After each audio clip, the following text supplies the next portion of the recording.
Hello and welcome to Crossing Borders with Nathan Lustig, where I have conversations with entrepreneurs doing business across borders and the people who support them, with a special focus on Latin America. My guest today is Miguel Torres, co-founder of Shippify, a shipping and logistics API that allows an easy integration of delivery services into any e-commerce store and mobile app by adding a few lines of code. They do the same-day delivery and 24-hour delivery in countries like Chile, Brazil, Ecuador, Mexico, and more. Originally from Ecuador, Miguel started his entrepreneurial career in the food industry, creating a chain of Ecuadorian restaurants and ice cream business, which he later sold. After starting a daily deal site in Ecuador and other Latin American countries, he started EscapesWithYou to do daily deals on travel and experiences. That's where he ended up in the Start-Up Chile program. After building the business, he realized that he was shipping items from the travel experiences and decided to build a new business to solve the last mile problem for shipping. He hopped on a plane to Brazil without knowing Portuguese and has continued to grow the business ever since, expanding across the region and raising money from LATAM, the US, and the Middle East. Miguel is a great story and lots of lessons learned, so I hope you enjoy our conversation.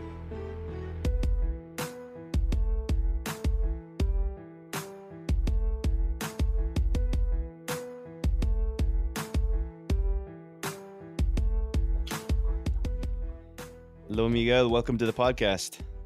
Hi, Nate. Thanks for having me. No, of course. Thanks for making the time. I'm excited to go through your story. So, where are you in the world today? I'm right now between airports in my way to Mexico City. Nice. And where in the world? You're in Europe, right? Yes, right now I'm currently over in Estonia, currently from some meetings. I think you're the first person I've talked to for the podcast in Estonia. So it's good. We're crossing borders. So you're fitting the name of the podcast. It's amazing because, Nate, there's sometimes that probably we are not for looking over. Estonia has a very interesting ecosystem with incredible companies as Skype was founded here, Pipedrive, TransferWise. So many of these entrepreneurs are always open over here to just get some stuff over with many entrepreneurs from cross borders, exactly. And it seems like there's a decent amount of connection with Latin America and Estonia as well. It is. It is absolutely quite interesting since Estonia is a small country with a low population. But however, high innovations are coming over to different places in the world with products that we use every day. But these guys are very connected. Some different ecosystems and initiatives they have in kind of every place. One Estonian. At least I say with somebody today that there are a few of them, but they are everywhere. Yeah, and listeners to the podcast may have heard me talk about the Estonian e-residency and our partner in China, Gia, who has been working with Estonia to potentially develop that more throughout the region. So if you're interested in that, just I'll put it in the show notes and you can listen to it. It's a fantastic thing, Nate, that you talk about that because at the end of the day, cross borders, that's something that, borders are just limitless. And these guys are doing some fantastic stuff over there, as you say. Yeah, it's super interesting. So what are you working on? What's your business? Well, I'm working as currently as the CEO of Shippify. As you may know, Nate, and some of the people that is listening, some of them may be familiar with our service. What we do in Shippify is we help any kind of online and offline store to just deliver their goods the same day. Latin American and emerging markets, essentially at the present time, it takes between 5 to 7 days to get your packages. So there's people doing incredible efforts to just get your packages, to get a customer online buying from an e-commerce store. And then there's great efforts done in credit cards, so you just get your credit card charged the same day. And the black that we see over is then the part of logistics and a little bit more in the logistics side that we will talk later on. But essentially is to help that good to get in your hands on the same day. And so what do you guys do that's different from what like a big retailer would be doing today? How do you guys manage to do it so much faster than say like the Walmart of Chile or Falabella or Cinco Sud or someone like that? Fantastic. What we do essentially is our nature is we are a technology company first. We are not a logistic company by foundation and by nature. So that allowed us to just give a different scope over to the problem of the logistics in the last mile, essentially. The second point is that we don't, since we are entrepreneurs and we innovate, we don't own any kind of assets. We don't own any kind of vehicles. So what we own is an incredible technology built by our team in Ecuador to put in the hands of a community of drivers or independent entrepreneurs that we call it. That what they do is at the end of the day they use our app to just earn more incomes and help over these big corporations and companies, as you say, the Falabellas, the replays of the war, to get their goods in the hands of the customer and end up being in a fantastic experience that the customer loyalty just gets on the long time. Perfect. So we'll jump more into the business in a little bit, but I wanted to go back. You mentioned Ecuador. So you're from Ecuador, right? Yes, born and raised in Ecuador. I have been out of Ecuador probably for the last 10 years with my partner and co founder, Luis Loaiza. He's from Guayaquil, also from Ecuador. We both had the opportunity during the Pineda government of the Start-Up Chile program to just be part of generation number two. And then we met over there. We met in Ecuador, and then we went over there to just start our venture. That was like another company, another startup that was called EscapesWithYou. Then the company turned into a name that it was EWY.com. And what we essentially tried to do in that period of time was to just be the next step for an Airbnb stay, like an Airbnb experience. But essentially, in that time, experiences were not something new, was something trending, but we never had that ecosystem that Airbnb has with this community. Yeah, I remember we met briefly in, I think it must have been like 2011 or 2012 when you were coming to Startup Chile, and I had just come back. And I still remember I think it was the gifts that you were sending on launch to influencers in the ecosystem. I remember you sent one to the Welcu team Yeah, where I was correct. working at the time, and Absolutely. I don't think the Chilean ecosystem had seen sort of one of those launch gifts that was doing well. That was more US style when you were doing it. So it was a good way to stick out. I still remember it 6 years later. Wow, amazing that you remember that experience. Was you are just telling me I get chicken boobs because I remember that was a hard work that with the team at that time that we do it, how we just changed the mindset of a traditional industry, which is the travel.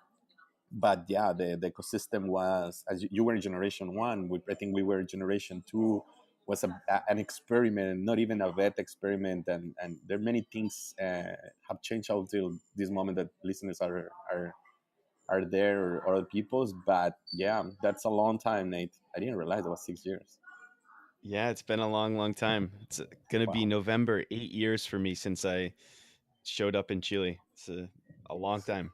amazing. And we have a really good we have a good sentiment to Chile, to what we learned as an entrepreneurs, as persons, as the great people that we met over there, and to see all the good effort that has been done until today to just get that half of an ecosystem over there with great people, incredible talent, where there's input and output of knowledge, there's something happening.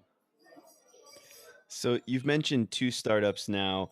There's not that many people, I would say, in Latin America that go in and do startup after startup. So how did you get into doing businesses? And was this always your path? Did you know as a young person you were going to do that when you were in school, or did it just come up in your career path? That's a good one because I always say that I will never get into online businesses because they were tough and the 1998 boom and everything was like, no, no, this is not for me. But it's fun because I come over from a background. My family, my dad and my mom are entrepreneurs. They have run their own company, their own destiny. And in their family, always this has been this path that they have been working all the time. And I have been growing up surrounded by their example of hard work, perseverance, enthusiasm, and not taking a no as an answer in business. So suddenly after I graduate, I study over the university over in Ecuador. I get a BA in economy and finance, and then I got the opportunity to just get my internship in Microsoft. So I was one of the youngest interns over in Microsoft. But suddenly one day I decided to just grab a watch and start looking how many hours I was working, and I was working 3 hours in Microsoft, and I was get paid for 8. The other 5 hours I was playing Game of Thrones, Game of Empires, Age of Empires, and then suddenly doing other activities. The moment I suddenly realized, okay, I need to do something else, was the moment that I started my first company that was franchise of Ecuadorian slow food in a concept of food court. that the story is so funny because I remember going over one day to the food court and say, well, I want the traditional Ecuadorian plate of cuisine, but I couldn't find it. So I made the decision why I cannot find this in any kind of mall. So I decided then to just do in a Berlin way, going over to three other malls and then looking over that there was no food. So then I find out that that was my opportunity. So I started that company from scratch without background over in anything related to the food industry. So I ended up having that company, and that company used to have 6 stores. Then I ended up also making ice cream business, and then from 6 stores we ended up with 12 stores. And then suddenly, in one moment of my career, I get the opportunity to know something that was called an exit. Then a company came over, the most important company of fast food in Ecuador came over to say, "Hey, we want to buy your company." I say, "What are you talking about? It's not for sale." So actually, it's interesting the path because in that path I can probably resemble the what has been my childhood. I was surrounded by an example over in entrepreneurship that I didn't know that was entrepreneurship, but was my parents working days and nights, Saturdays and Sundays. So I probably resemble that to just my learning net. No, that's really interesting. And so what happened when the company showed up and said, I want to buy, and you were saying, no, I didn't even put this for sale. How did that end up?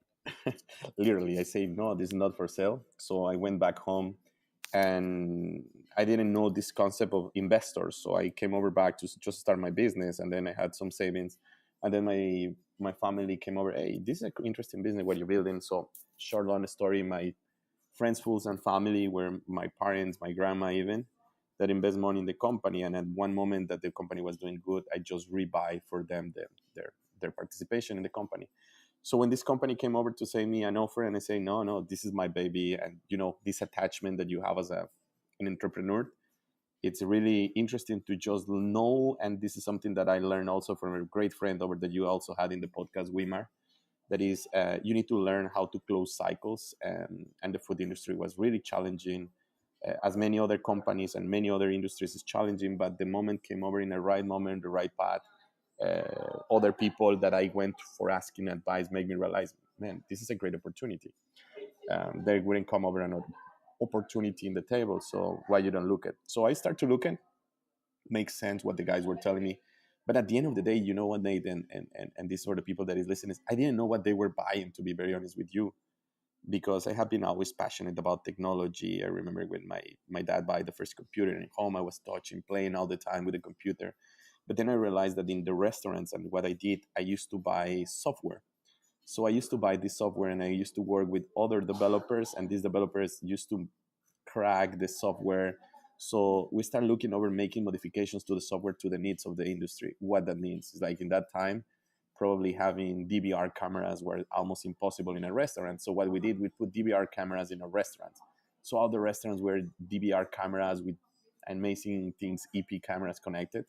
And then also the restaurant, the ticket, the classic point of sale in Latin America, that is this Casio machine that you just printed. It was coming over with video, and in the video you can see over also the ticket that was coming over, the text of the file of the database that was coming over, so we can push over in the cameras. So at the end of the day, all other process over in the kitchen to just be more efficient with providers. We even put Palm Pilots to just be more efficient in the management. Imagine what I'm talking about, Palm Pilots. uh, were some process that they were really interesting, and that's why at the end of the day I learned that what they bought was this technology that we built and this know-how in the process of innovation that we currently had at that time, a period of time. It's really interesting. So, can you tell me a little bit about what it was like growing up in Ecuador, and what Ecuador, doing business in Ecuador, is like? Because I think we've only had one other entrepreneur from Ecuador on the podcast, the Alejandro from Ya Está. Um, so it would be interesting to hear a little bit more about your experience with doing business there. Sure. Actually, it's really hard to do business. Traditional industries are flourishing, but however, it's a really great opportunity in what's technology on the other side. I learned that there's many things, and I think I have a PhD in crisis management. That is something that I never learned neither in school, neither in university. But what means crisis management is like, as our country hasn't been too stable political before. it has been happening many things, from going over from one currency that was the sucre to the dollar, and then everything. You just start learning some kind of a skills that life gives you and the ecosystem gives it to you, and then you start looking over how to manage in crisis. Besides that, Nate, it's really important also to say that there's a really good now coming over entrepreneurs innovating a lot in different industries, in fintech, in e-commerce, as the guys of Just As you mentioned, as many other guys in the video games industry, also in accounting over in Latin America. There's challenges and in every place. Since it's a small country, there's very big challenges in connecting these guys to the world. And I think probably many of these guys have been going over to Start-Up Chile, to other programs over around in different places in the world to just get over there, outside there. But there's a great talent. I need to recap that. I work with a talented team of developers over in Ecuador, where Luis, my co-partner, my founder partner, also manage it. We have our center of the development of technology back in Guayaquil, where we have an incredible relationship with one of the best universities over there that allowed us to just gather incredible talent that is hand to hand with incredible talent from Stanford University, MIT. So it's quite interesting to see it that there is a great talent over there. Unfortunately, there hasn't been developed more startups and successful companies, but I think that there's many cases that are being grinding right now. That it will take a little bit time to flourish all these great companies and great entrepreneurs. So if someone wants to look and see some of the more interesting up and coming Ecuadorian companies, what are some of the ones that you think are doing cool stuff right now? One us for sure. Besides that, there's another guys that they're doing a video game, an indie game that was sponsored by Sony. There's also Eduardo Rad that is doing a fantastic company that is called Datil, that it's a software of accounting in Latin America. As you may know, fintechs are a hot topic. There's also another guys over doing some stuff for education. So I think that these guys are doing really great stuff. Besides that, every day there is one guy doing a startup. But it's really important, and I think that to encourage these guys and older people that is listening to us to just not stay in Ecuador. I think I will quote my founder partner Luis in this one. If you want to conquer the world, you need to go to the war. You cannot conquer the world just being sitting behind your computer. You need to go to conquer the world. And I think in our vision as a company also, we decided to do that when we went over to Chile. It's like we knew that in Ecuador, venture capital wouldn't be existent. However, it's not the essential thing to just start a company, because there's many ways that you can start it without money either. But it's really important to go to the war.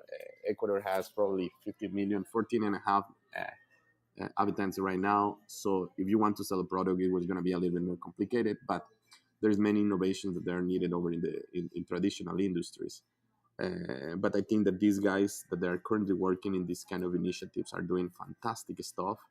That for sure, emerging markets will be very benefit and many consumers about these services and products. So talking about a global perspective, you've been outside of Ecuador for almost 10 years, you said now. When did you first leave and how come? We essentially leave Ecuador because of a matter of opportunities.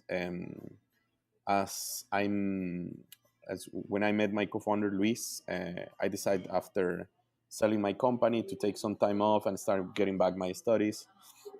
And then I get the opportunity to get postgraduate studies over in Georgetown University, getting a scholarship. So I went over there. I met a lot of incredible people, and once I came back to Ecuador, I wanted to just go over in the technology business because of a friend that I have, that Argentinian friend that was in the during the discount fevers over Groupons, Clan Descuentos, all these companies. So he was one of the other companies that Groupon bought in Latin America, Federico Malek. And we were partners, we were classmates over in Georgetown. And then Fede told me one day, hey, Miguel, look over this company that they're doing coupons online. And I didn't know what was that.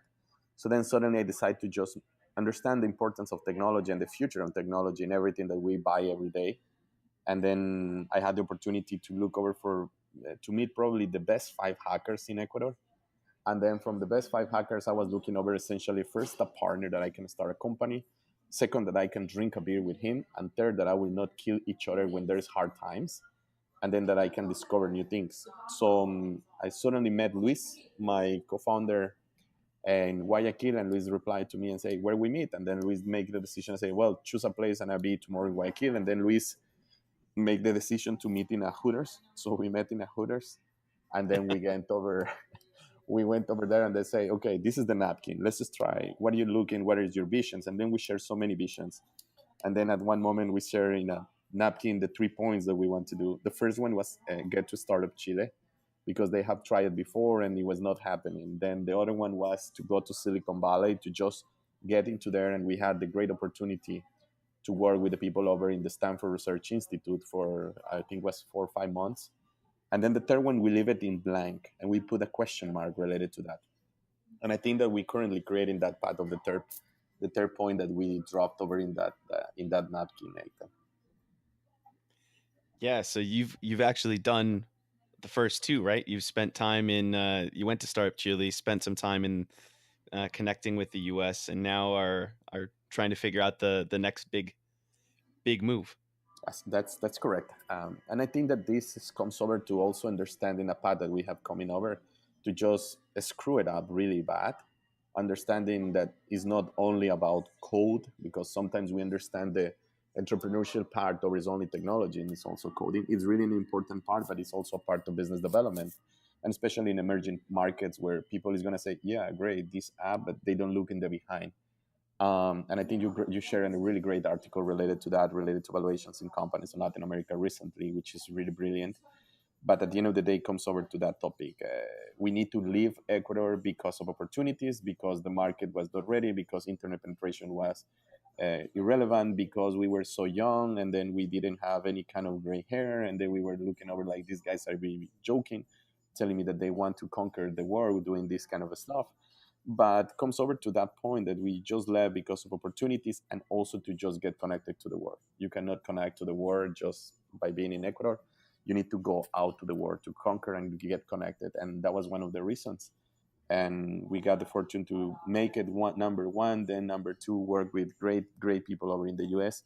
And I think in this third path, we are, I would say that I call it a master's, not a master's, a PhD degree, from what we did wrong, to understand it, to be more mature, to be clear about the path, about the business, that what we're doing.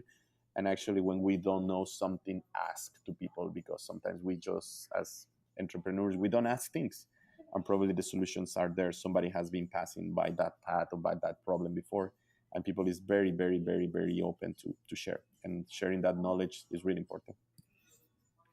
So, how did you decide to do Escapes with You? Why that business and not something else when you were getting started? Escapes with You came over from a point of view, because when there was the discount fever in Latin America, when Plan Descuento was bought by Groupon in Latin America, I saw over in the US the opportunity in some markets. So, what was my decision? I decided to clone the signs. It was a clone, literally, in the markets of Ecuador, and then was Peru, and I was trying else also in Venezuela. Crazy idea to just do it. I didn't know how to do it, but then I ended up just creating a prototype, having advanced conversations with them, and then having the opportunity to meet Oscar in person, to just talk about the company and what were my vision. But there's a path over that in this thing that I have to ask Oscar soon, if I see him in person, what was the decision? Because it came over to a decision. We got dinner, we start talking about business, we got a very good chemistry, we understand each other, but they didn't bite our company. So I realized in that moment that probably I was with the wrong partners. I was with another group of people working on that, and I didn't feel 100% comfortable on what I was doing in that moment. So that transaction never came off. And then I say, well, I already get all my feeds, everything I have bet into this that I have at the present time. So I need to just find out something. So since we were scrapping the data of what was being sold over in the coupon sites, we started analyzing the data, and then we realized that one of the things that there was more sell was trips and travel. So we start grabbing over the data and I say, well, what if we do non-traditional experiences, or the products that these guys have been selling, and that customers, they can only get only once, and then we just put it over as a product. So we started as a coupon site for travel. Then we just understood that it was almost impossible, and then we said, well, There's a lot of people in Latin America. Airbnb is growing like crazy over in Latin America. Well, but what is the next step in that experience? So we came over to the conclusion that was trips. So we gathered a team of people that understands travel, understand the industry, and then we started just selling those experiences online. We even get into contact with BDBT Travel. That was one of the biggest catalogs of experiences. We had some great experiences, but then we hit really hard with one problem. People went to the experience. Now they want to get something of the experience. What that means, like if you go over to do some, I don't know, artisanal beer, and then you get it once, and now you get it second. Now, how you buy it? This customer was not online, so we tried to make a small marketplace online to put these guys and then sell those beers. But the next rock that hit our heads was, okay, great, we can sell that beer. Great. How we bring that beer to the guys? How we get that to the customer's hands? How we get these products over to the customer's hands? And every time we hit with a problem that was called logistics and last mile. So one day with my partner, we were coming over from San Francisco, absolutely tired. We create a lot of technology. We were not monetizing that technology as we were expecting. And Luis tell me, after two gin tonics, I remember he's telling me, "Hey Miguel, do you know what we have been doing with logistics?" I say, "What do you mean? Do you remember when there's a strike in Chile with the postal service? It doesn't work." Yes. What have we been doing over to just deliver these packages? I say, well, we call a taxi and then we send to the taxi driver to just deliver it. Right? There is a great opportunity in that. I say, what do you mean? E-commerce needs this product to just be in a different point of view. What do you mean with a different point of view? So the analogy is as you use the gateways of payment as PayPal, Stripe, many of these services, there is no service in logistics that is just an API plug and play and then you are ready. So that was the moment that hit us and we said, well, that makes sense, dude. So we started looking over and then, but with the back learn that we had from all the things that we have done in the past to say it, how we do it different. So that was the moment that we essentially say, well, we can do deliveries on the same day. True. But we don't have cars. Well, we don't need cars. We can crowdsource, that's the little word, the community from independent drivers to just do the deliveries. Oh, that's fantastic.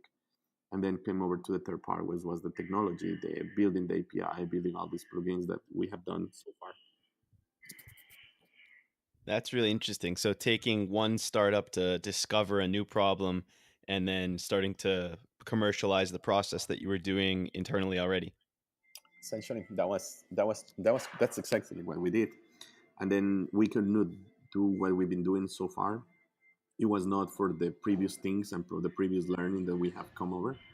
And actually some inspirations. At that moment, we started learning the Dava Lavas case over in India, where products, when the launch gets delivery warm and in under a certain period of time. So we flip out completely in our minds, and then we say, well, we need to solve this problem, and then we start looking over to big companies as these ones that you were explaining, the Falabellas, the Replays, the Carrefours in Brazil, the Palacios del Hierro in Mexico, the Inclusive Jastas over in Latin America, in Ecuador, to just start adopting our service and saying, great, we need to do it this way and change it. So that's when we start to just define the product that we have in in Shippify as the new standard, as a new standard over in logistics.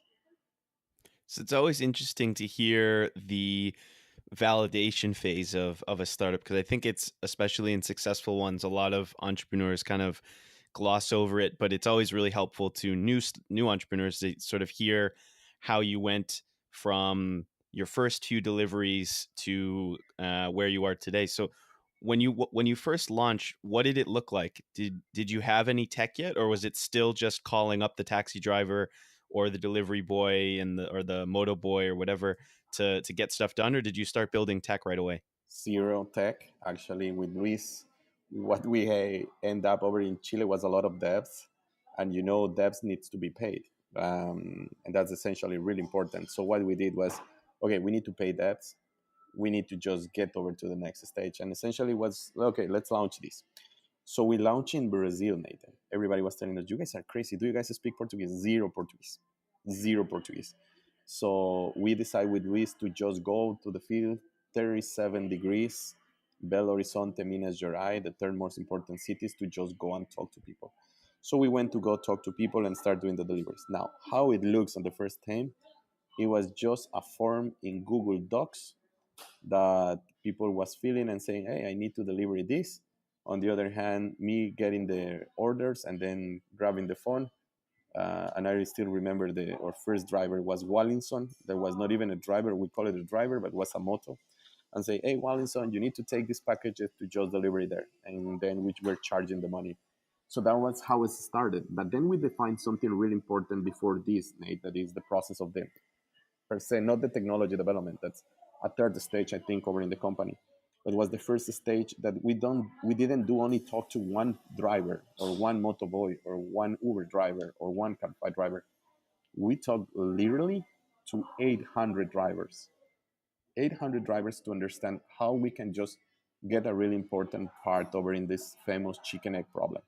And then after talking to 800 guys, we came over to talk to probably, I think, over 25 to 30 companies to just understand what was the market fit of of our product or our solution. And to be clear about something, that there is a problem and that there's a need of a solution. In other words, that we don't create an aspirin, that we create a painkiller for the industry that needs to grow like crazy. So that was one of the moments that we were really disciplined in that, of course, with a lot of challenges as in any venture. No? So a lot of people look at Brazil as almost a separate continent from Spanish speaking Latin America. Yet you guys decided to jump across and just start going even without speaking Portuguese and with all of the people saying you're crazy. Why did you do it and how have you been successful doing it?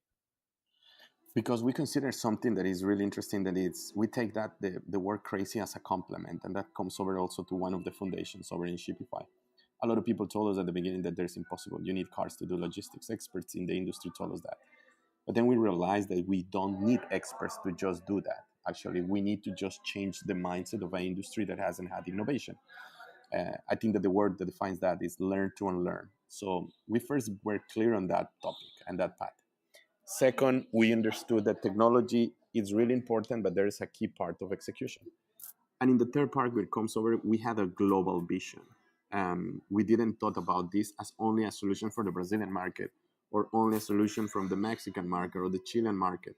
But what we define is over that there's an opportunity of a bigger market that is the Brazilian market with a lot of challenges, no doubt, because what we learned over in Brazil without speaking one word of Portuguese, with a very difference of doing business than in other countries in Latin America, and with a market that is huge, but it's so big that is quite interesting to just get attention, get traction, get execution, and get validation about the metrics. So with that, we started with one of the most small cities, then we scaled to Sao Paulo, then we scaled to Rio de Janeiro, then we scaled to Brasilia, and then now we're covering almost the five most important cities. And then come over to one opportunity in the mindset that we had and in the mantra of the company that is learn to learn and learn from our mistakes. I was like, okay, what we don't need to replicate that we did wrong in Brazil, that we need to just replicate as soon as possible in Chile. Why in Chile? Because we got a chance in Chile before, and then we need to get a revenge. Revenge in the good way to say, like, here's our chance. We need to do it. So we went over and leveraged in everything that we built over in the Startup Chile ecosystem on the previous company, and that helped us over to just do what we did in Brazil probably in 8 months, probably in 3 months in Chile. Find an incredible people of talented entrepreneurs working with us and say, okay, great. Now, this is the framework. This is what we did wrong. This is what we want to replicate, and we need to replicate in less time. So then what happens over in Chile that happens over in 4 months, we say, okay, what we don't do this as a learning in an offline market, which is the Ecuadorian. And then we did that.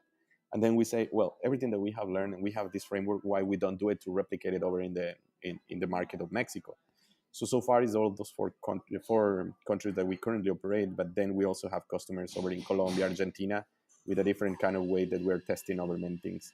But we keep that to our to just being testing, being a very hacking way to just do things, not because they are buzzwords, it's just because they are the way that we believe over in the mindset over in what we were doing at the present time. So when you were starting in Brazil, what was the inflection point where you saw that this was going to be a real business and it was going to grow big rather than just something where you were calling up the guy on the moto to make happen? When we were doing a lot of cold calling, cold calling, cold calling, I remember even my ear used to hurt me about, and I used to lose my voice for cold calling customers. And then suddenly we start going over for small customers. Great, we get a base of customers, so we start growing, and then that was good, a small business. Then we just realized that people was also consumer, and then we say, no, no, no, consumer is interesting, but of course, it's the sexy market, the consumer. But we realized that that was not our path of what we want to build. We want to be completely B2B based. And then we start getting calls over. And then I remember a moment that Submarino, that is B2W, over get my call, my emails, and say, yeah, great guys, we want to do this. And they will say, oh my God, what we do now? How we scaled from doing few thousand deliveries to thousands more of deliveries, and then getting 100,000 of deliveries. So that was the moment when we realized that this it was serious, and then people paying, and then and the other side, or bosses that are our shippers, people saying, hey, I want more deliveries, I'm doing this, we need to make more payments. The bank account is not just affording to, the bank even wanted to close our bank accounts because we were doing too many transactions. They were even thinking that we were micro trafficking drugs or stuff, and we got to go over to the bank to tell them, no, these are transactions that what we're doing, but that's legal, it's legal. So at the end of the day, it remembers me to the back of the old times over in Startup Chile, where the framework was not ready, but the innovation was there. But then it took a time to just get there. So coming over back to that time in Brazil, we were using our bank accounts in personal names, making a lot of transactions. The bank wanted to shut us down. And even though there's a great episode over that we say that, okay, this is something really important, when the postal service of Brazil sent us a cease and desist letter, what for the people that is listening us, this means a letter to shut down the service and take all from Apple Store and from Google Store, all our apps, and shut down the company in 24 hours. So one day coming over and start up, 4 or 5 guys working, having money for just basic things. And then you get cease and desist letter saying from the biggest postal service saying, hey, you know what? You are violating the monopoly of postal service over here in Brazil. And it was previous to the Olympics. And you guys need to shut down. So everybody in the office gets scared. Crazy, imagine. Luis with the people over in development was worried, oh, what we do, dude? And then suddenly we realized that what was the perfect moment and the perfect opportunity to consolidate as a company and to grow big. So what we decided is to find a group of lawyers pro bono that believe in our cause, because what we mean believe in the cause is just that we are doing the right thing. It's just democratizing more jobs to people and in the logistic field. So these guys help us over. We just send a letter back on demand, everything, and then end up being something really favorable for the company. But this build a community behind, people that support us, people that were saying like, okay, this service is really bad. What we need is something that you guys come over to, and then consolidating that as a standard over from the logistic that is same day delivery. So, what advice would you give to other entrepreneurs from Spanish-speaking countries, or even anywhere else in the world, about doing business in Brazil? Because I know we've had Federico Vega from Cargo X, we had Brian from Viva Real, who are not from Brazil and went and had very successful companies in Brazil. So there seems to be some amount of opportunity for non-Brazilians to start companies in Brazil, but a lot of people are scared of it. So what advice would you give to them about starting a company there? I mean, you just say it. A lot of people is scared, but I think, Nathan, that's the nature of human beings. We are scared about many things, and I think that that's the first thing that you did. Like, get scared of what? What you can only do is just fail, and failing is learning. Now I consider failure if you didn't learn anything. That's a motto that I have.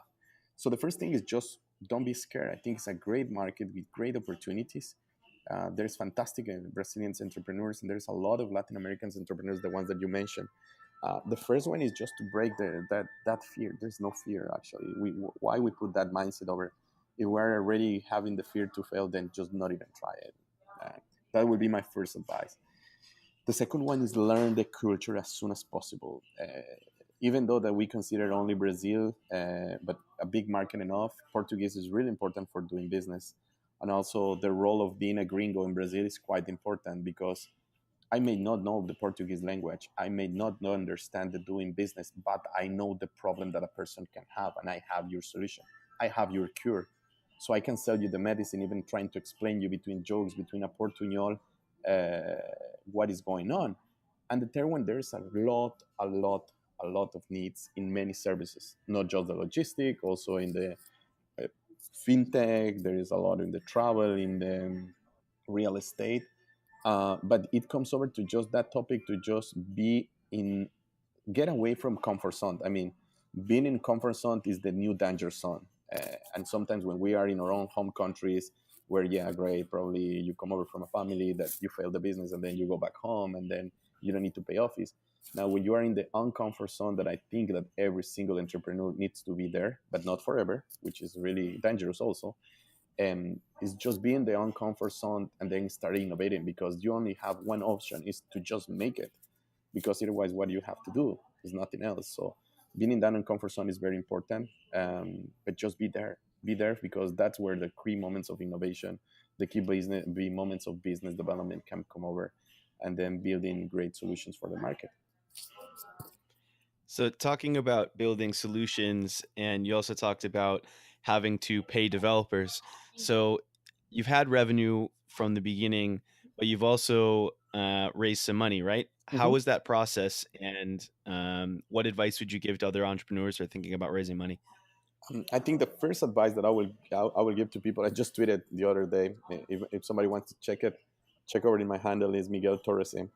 I think that you don't need money first thing. Now, it's important to focus on revenue. It's really essential, important to focus on revenue, because once you have revenue, you have a part of people paying over from something, and that's a very important hypothesis, that you just need to scale. Now, it comes over to a part that you need to scale this faster, and that's where venture capital plays a key role. Latin America, essentially, it's developing really interesting things in venture capital. However, it's still hard to just convince traditional investors to build a building with 5 more floors, than instead of just diversifying that portfolio over into something else. That's really important. The second thing is just to get the right people that you want, actually. And I have another good experience related to this. In our case, we were running out of cash. We got the opportunity for a fantastic investor and mentor that we have, that is Mayer Mizrachi, that you also put in your podcast. He believed in us because he had a really good relationship with my co-founder Luis, and then he invests money in the company, and then he makes us an introductions to other people that also follow up and start investing in the money. But comes over to also one path that somebody was telling me, hey, Miguel, my girlfriend was telling me, hey, you should read this book, you should read this book, you should read this book. And sometimes we judge the cover of the books. That was The Crazy is a Compliment by Linda Rotterman. And in that book, I remember page 150, 160 maybe, and there was this fantastic story of this incredible entrepreneur in the Middle East that has constructed and built an incredible empire, an incredible company in the logistic industry. And this company was trying to be shut down, and this case is being published on the Deep Blue Ocean book and many things. So this guy was in that book, and I was one click away from him. What do I mean? Is that I didn't listen to this person, my girlfriend, that was telling me, hey, you should read this book, you should read this book, until 50 times. On 50 time, I go over back, check who was Fadi Gandour, then start following in Twitter. He was the founder of Aramex, one of our investors, a leading logistic company in Middle East. He has an investment portfolio. He runs one man, MBI, his son. So they were one click, and I start following them in Twitter, and then they become over, hey guys, where you been in the war? So what I try to say with this to the people that is listening is that the people that you want to reach is more closer than what you guess. But maybe we have this thing that we are scared, we are no, I don't want to bother people. I think that people is more open to help, and that was the path that we get over, and then we raise money. Now, raising money is a process that takes a lot of time. It's a full-time job. There's a lot of hard stuff over there, but don't forget that there's also building a company, and having one customer that is paying $1 for your product is more grateful than that. So I recall the hard things about hard stuff, probably about that, just going back over to that. It's really hard, it's a problem. You need to find investors, but each day are great investors over in the Latin American market, understanding what's going on, what's happening, and there's great solutions. And these guys are there to help each other. So you have different types of investors in the company. Some that are from LATAM, some that are not, some that are funds, some that are not. Can you talk about the differences in raising money from people from different perspectives, whether they're from Latin America or not, or say family offices versus funds? What's that like? Yep, that's a good point. Yeah, because we have people from Middle East, Latin America. We have American funds. One of the funds that invest in us is 1776. What is really important in each of them is that they're doing business. With most of them, we still don't know in person, which is kind of, I don't know if it's weird, but what comes over to a path is that all of them are looking and trying to understand that you are having a problem, that you are solving a problem, and you are having a solution, and that in an early stage that problem and solution has some traction, and once you have that traction, how you're going to scale that traction. um, of course, every time there's a challenge, we just communicating and providing information to all these parties, because everybody wants to know something different, and that takes time, and the company takes more time, and time is money, and you cannot hold the company instead for providing information. But I will say that there's a different scope in that in all the different places where our investors are, the same problem is happening. We are not the only solution in the market. We are a solution with a different approach. But all them see one thing that is really important, Nate. That is, okay, great. There's a problem. There's a solution, but they invest in a team, and I think that this is important point for me to just mention that maybe me, Luis, and me, we are two parts of the team, but there's a team of almost 38 people more over in the company, and all these guys are making also a huge effort to just make this company better. We invest in people, and then more investors invest in people because they believe that we can invest in the long term in more people, better people that can help us over to take this company. But all of them look over in the same path, that there's innovation. Of course, returns are really important part, but returns come over in the long term. They're making investments in the long term, not in the short term. And that's comes over that I think probably it will be a conversation and a chapter number two, Nate, to talk about, because at the present time we're currently closing our super seed round. We raised a seed round of 1 million. Then we did a super seed that's part of our seed round that is for 2 millions. And then we are just in the middle of the conversations over a round that is going to be between 15 million to 20 million dollars. And for Latin America, that's a lot, we believe. But it's really interesting path that is happening in Latin America, because acquisitions are been happening, as the Falabella acquisition of Linio and other kind of things are happening at the present time that put the markets in a different scope. So it's quite interesting what's happening. So, what do you think is happening that Falabella is finally going out and starting to buy tech companies? And for Linio was 138 million. That's real money. What's going on in the market that you're seeing? Essentially, three things are really important, and what is happening is key. There is no doubt that e-commerce it will keep growing, growing, growing. Now, the category of e-commerce is every transaction that requires a good to be delivered, and that's really important. And I think that we were some years in advance to just start understanding that path. Falabella, which is our current customer also in the Chilean market, is an incredible company doing great stuff, and they understand that the customer needs the products faster, their service. Now, these companies have been growing over into a level that it's fine for them, but they understanding that innovation is not in their core of their DNA. Their foundation is not based in innovation. So you have a lot of legacy software, you have a lot of legacy problems, and the customer is changing, and it's changing really fast because of internet, because of mobile apps. Now you can order your supermarket. Now you want to exchange your clothes the same day. Now you want to try four pair of sunglasses the same day and then keep only one.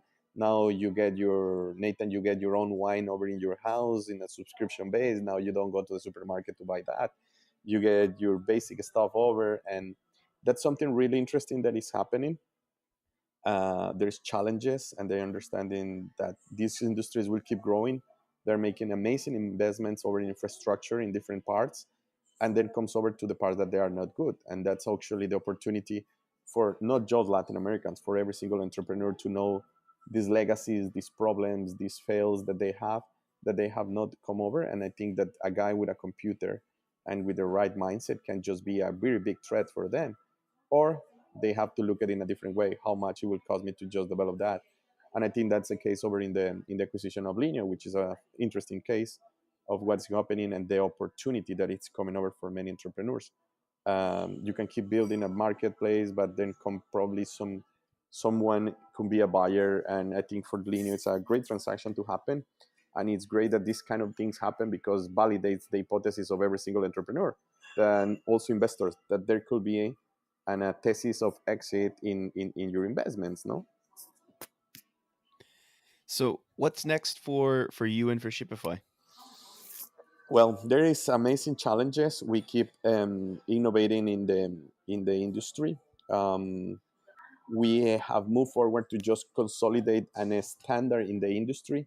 We understood that there's a community, that there are vehicles, that there are many things that we can do, that we prove that there can be deliveries in same day in Mexico, in Ciudad de Mexico, in Sao Paulo, in Santiago de Chile. Now comes over more challenges, which is new countries that we want to conquer. We want to be there, and also there is new challenges related that we want to make this last mile a shorter mile to your house. What that means is that the product, if we cannot find you over in your house, we can leave it more closer to your house with a shared asset community. That means that it's not just vehicles. Now we're going to have a lot of some stuff related to spaces, which are an essential part, but always looking over in the innovation part. We are looking over to improve unit economics in the company, and that improvement in unit economics is day by day by making more innovations and more automatization processes, build a stronger community, and also helping and serving bigger companies that they are looking over in the Latin American market as a great opportunity, and in other emerging markets that they are coming over, and keep having an incredible team of people that help us over to just solve this big problem, and finding more mentors and more investors that believe in this vision that we have to become over a new standard in logistics. And in that standards includes a lot of great innovation made from Latin America for Latin American entrepreneurs that they are believing, and they are 100% sure that we can make it happen. So, talking about Latin America innovation and making it happen, what advice would you give to other entrepreneurs that are just getting started to get them off the ground faster? One important part is just be clear about your market. Try to find out as soon as possible that path of a customer paying for your service as soon as possible. Stop thinking that it's only technology, that it's only lines of code. Start thinking in this mindset of problem solution. That again, that you have a painkiller, not an aspirin for your customer. Once you go over to that, start looking over very big and deep, and be don't be honest to yourself about what are you building, and start listening, start looking, and start asking for advice for people. There's a lot of people that you could not believe that is willing to help you. And don't give up. I think that the path is really hard. It's not for everybody. There will be ups and downs for sure. We normally talk about the ups, Nathan, and that's something that we as an entrepreneurs we need to talk more about the downs, because this is not a fancy job at all. It's a very tough job. I think everybody that can describe the entrepreneurship, getting in a parachute to just jump and then finding the way, though it's like getting punched in your face or eating glass every day. That's they're being nice. It's tough. It's very tough. Not everybody needs to be also an entrepreneur. It's not a fancy job. It takes a lot of sacrifice. It takes a lot of effort. But at the end of the day, if you want to just form your character really good, I think it's a really good option to do it. Um, and the other one, try to just learn as much as other entrepreneurs that they have success in Latin America from more of really good cases. Learn from them is really important. Also, we need to forget about this kind of thing that raising money is winning. No, it's not. We need to just focus in growth and profits, because growth and profit, that's a winning.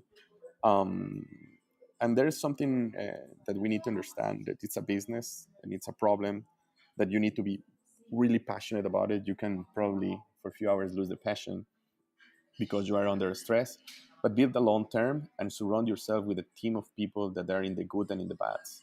Because at the end of the day, this is a business about people that creates technology.